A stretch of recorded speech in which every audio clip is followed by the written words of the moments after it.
En el corazón de Boston, donde los guías señalan monumentos y los viajeros apresurados pasan junto a la historia revestida de bronce, se alza un edificio del que la mayoría solo habla en voz baja: la Gran Logia de Massachusetts. En los mapas turísticos, un punto de interés. En conversaciones tras el anochecer, el secreto más obstinado de la ciudad. Oficialmente, es un lugar para reuniones benéficas y cenas ceremoniales. Explicaciones limpias, pulidas como las columnas de mármol de la entrada, pero un ex empleado que exigió anonimato y se negó a reunirse puertas adentro insinuó la existencia de salas que incluso los miembros de menor rango tenían prohibido reconocer. Recordaba puertas selladas desde antes de que cualquiera en esa logia hubiera nacido. Ahí es donde los cabos sueltos empiezan a enredarse. Los planos arquitectónicos públicos de los archivos municipales se cortan en seco. 5 años desaparecidos sin dejar rastro.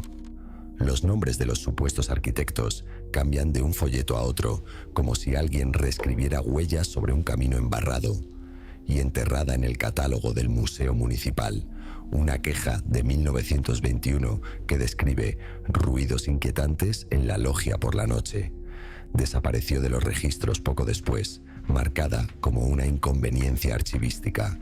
Los vecinos susurran sobre niveles bajo el sótano, pasajes invisibles que se ramifican como raíces antiguas bajo las calles de ladrillo viejo, una red heredada de túneles de contrabando, o algo más antiguo, algo que nunca debió cartografiarse. Los escépticos se ríen, pero nadie en el gobierno municipal se toma la molestia de negar la existencia de esos túneles. Simplemente cambian de tema. Y si todo es solo superstición, una historia de fantasmas local para estudiantes aburridos, ¿por qué todos los proyectos de renovación han sido silenciados una y otra vez, año tras año? Algo bajo ese edificio rehúye la luz. Y mientras más hondo miras, más empeñada parece la ciudad en asegurarse de que nadie haga la pregunta equivocada. Para entender lo que la Gran Logia podría ocultar, hay que retroceder casi 3 siglos, hasta una Boston que olía a alquitrán, agua salada y té importado. Año 1733.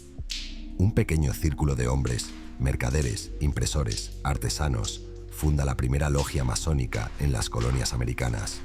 En una generación, sus nombres figuran en los libros de texto: Franklin, Revere, Hancock, patriotas, padres fundadores y visitantes habituales de una fraternidad que valoraba la privacidad por encima de la reputación.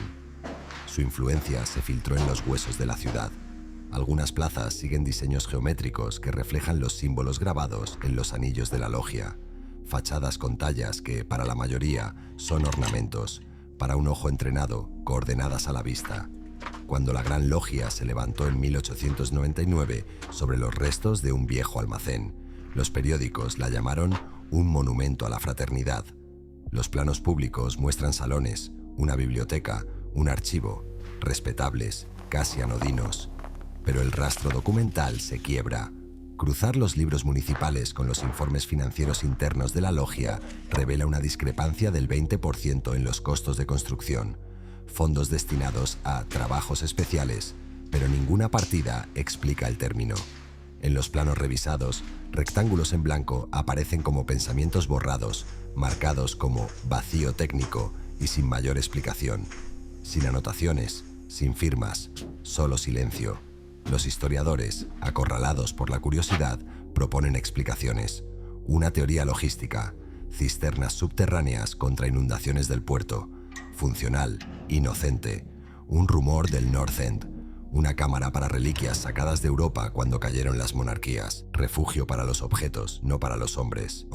Una hipótesis académica: salas para proteger documentos de purgas políticas, un seguro contra tormentas ideológicas. Las declaraciones oficiales esquivan con cortesía calculada, todo estándar para un edificio de la época. Y sin embargo, en 1967, cuando la ciudad preparó una propuesta de remodelación, todos los documentos sobre cambios estructurales previos fueron clasificados hasta 2075, sin justificación, ni siquiera una de compromiso. Queda una pregunta suspendida como polvo en una escalera escalera abandonada. Si esos fondos sin usar y esos huecos en los planos no significan nada, ¿por qué se tratan como secretos de Estado? ¿Qué se construyó exactamente en los espacios cuya existencia nadie admite? ¿Y por qué la línea temporal de la propia revolución de Boston encaja tan bien con el nacimiento de una fraternidad que lo documentaba todo, excepto lo que importaba? Lo siguiente, lo que sale a la superficie cuando el edificio empieza a responder. Empieza con detalles tan pequeños que deberían haber sido invisibles. En el tercer piso de la Gran Logia, en un pasillo que el público nunca ve, el techo florece en un cielo de mosaico. A primera vista, simple decoración, estrellas de vidrio incrustadas en esmalte oscuro, brillando como escarcha, pero un astrofísico jubilado del MIT, invitado a un banquete hace décadas, reconoció el patrón al instante. No era ningún mapa estelar moderno. Era el cielo sobre Boston el 16 de diciembre de 1773, la noche del motín del té. Orgullo histórico, quizá, salvo por una estrella desplazada, ligeramente fuera de la eclíptica, creando un diseño que no pertenece a la astronomía. Se parece al tipo de diagrama usado para topografiar terrenos, un punto exacto, una coordenada. Abajo, el edificio cambia de tono. El aire del sótano sabe a metal, como si las paredes retuvieran cada aliento. Tras hileras de tuberías antiguas y trasteros olvidados, espera una puerta, acero, con un panel de bronce en lugar de manija. El emblema de la brújula parece común, hasta que se ven las finas juntas en los bordes, como algo diseñado para deslizarse o girar. En la anotación, al margen de un informe de restauración de 1974, hallado en la Universidad de Tufts, un contratista escribió: "El panel responde al contacto con metal frío, no madera, no al tacto cálido". Abandonó el trabajo ese mismo mes. Su expediente carece de la última página.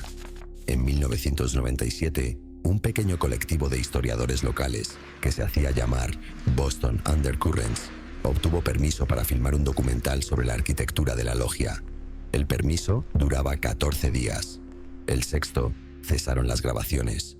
Los fondos se evaporaron, los patrocinadores se retiraron y la única declaración pública fue una línea: el material no puede divulgarse responsablemente.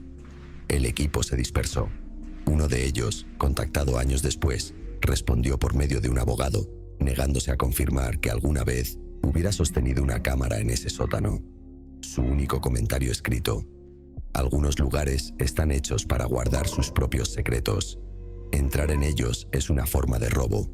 Pero fragmentos de su trabajo sobrevivieron. Fotocopias tiznadas, una transcripción de audio que se corta a mitad de frase. Las notas parecen un informe de campo. Cámara octogonal, sin mobiliario. La voz no hace eco, regresa antes del sonido. El piso cede con el peso, no hueco, reactivo, como estar de pie sobre la piel de una máquina. Un arquitecto que revisó las notas dijo que la cámara parecía una sala de contrapesos, algo utilizado para equilibrar masa cuando otro mecanismo se mueve. Cuando se le preguntó qué tipo de mecanismo, no respondió, solo dobló los papeles, los devolvió y dijo: este edificio no es lo que dice ser. Todo podría ser mala interpretación, paranoia, coincidencia, y aún así, la logia ha actualizado su sistema de seguridad 6 veces en 15 años, cada uno más complejo que el de los tribunales municipales o los archivos estatales. Sensores de movimiento incrustados en cimientos del siglo XIX, alarmas de presión bajo pisos de mármol anteriores a la ingeniería moderna.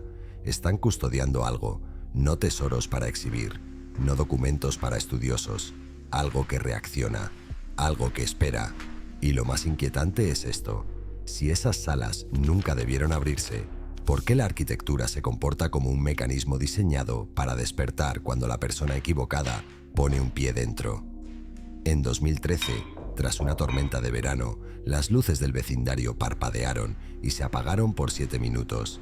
En la calle Boylston, las cámaras registraron algo imposible: 5 losas del pavimento elevarse en un arco perfecto, como si la tierra respirara, y luego volver a su sitio.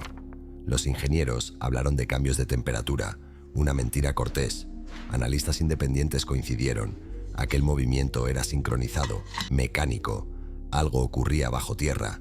Años después, llegó al Boston Herald un sobre anónimo con copias de correspondencia entre funcionarios y la Gran Logia.